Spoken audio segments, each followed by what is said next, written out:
मुगलों ने हमेशा इतिहास गवाया, पहले भी और आज भी, हम सब महिलाओं पर अत्याचार किए। अक्सर बेटियों को गर्भ में मार दिया जाता था। मार दिया जाता था या नहीं मार दिया जाता था? छोड़िए, पुरुष भी सुरक्षित नहीं थे। और पिछली सरकारों में जो प्रभावशाली व्यक्तित्व थे, जो हमारे ऐसे कहना चाहिए, जो हमारे महान नेता थे, हमारे महान जो हमारे चाहे वो महिला हो या पुरुष हो, जो हमें अच्छी एक दिशा दे सकते थे या वो एक समाज को एक अच्छा उनसे एक मैसेज जा सकता था, उन सब चीज़ों को दबा दिया।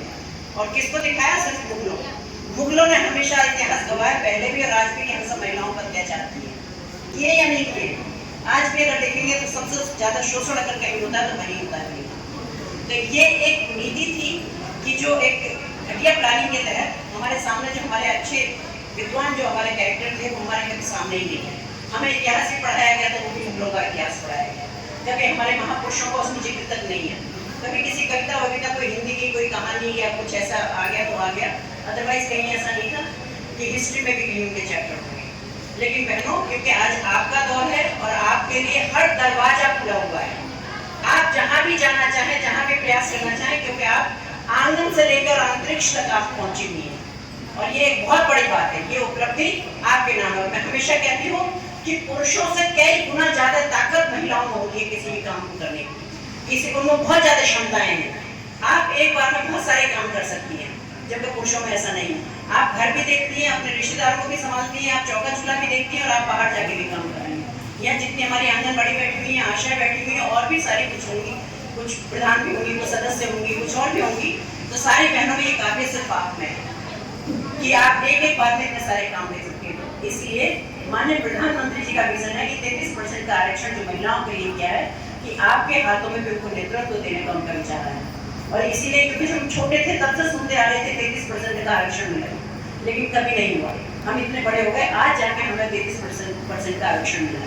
मैं तो कहती हूँ 33% का भी इतने दिन बाद मिला, हम इसके आभार व्यक्त करते हैं। बाकी तो हम आधी आबादी हैं, आधी आबादी का नेतृत्व हमें करना चाहिए। हमारा अधिकार 50% का है, 50% की हमारी कर्जे की भागीदारी होनी चाहिए।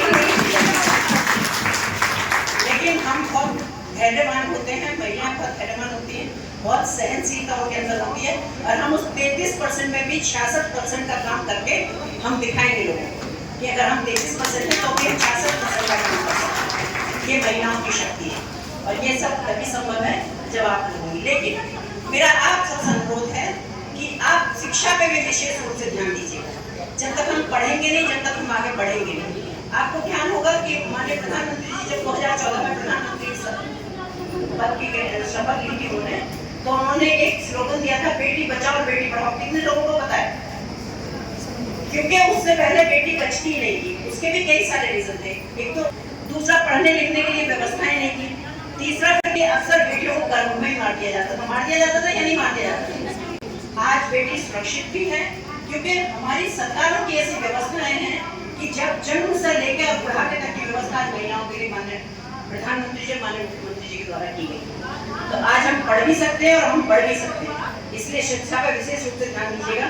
यहाँ कितनी लाभार्थी बहनें बैठी हुई है ये बताएं। कितनी बहनें ऐसी हैं जिनको स्वयं के आवास मिले हुए हैं? आवास मिले हुए, वेरी गुड।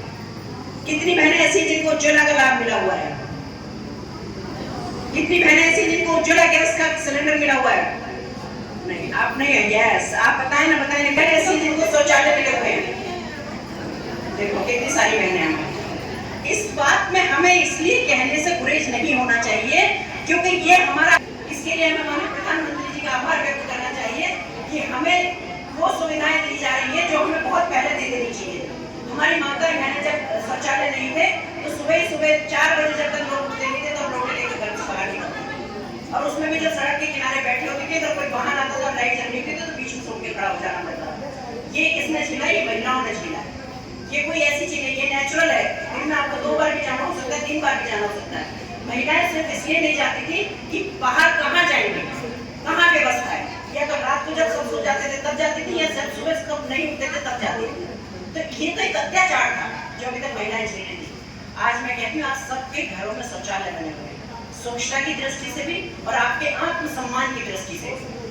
इसकी वजह से भी इतना क्राइम होता था। जब अंधेरे में महिलाएं जाती थी तो उनके साथ छेड़खानी होती थी, उनके साथ बदतमीजी होती थी या नहीं होती थी? आज हमारे पास कोई ऐसा केस नहीं आता है जिसमें किसी में ये लिखा हो कि साहब मैं बाहर शौचालय के लिए, शौच के लिए गई थी या कहीं ऐसे साथ कुछ ऐसी घटना हुई, क्योंकि अब वो नहीं आप सबके घरों में शौचालय बने हुए।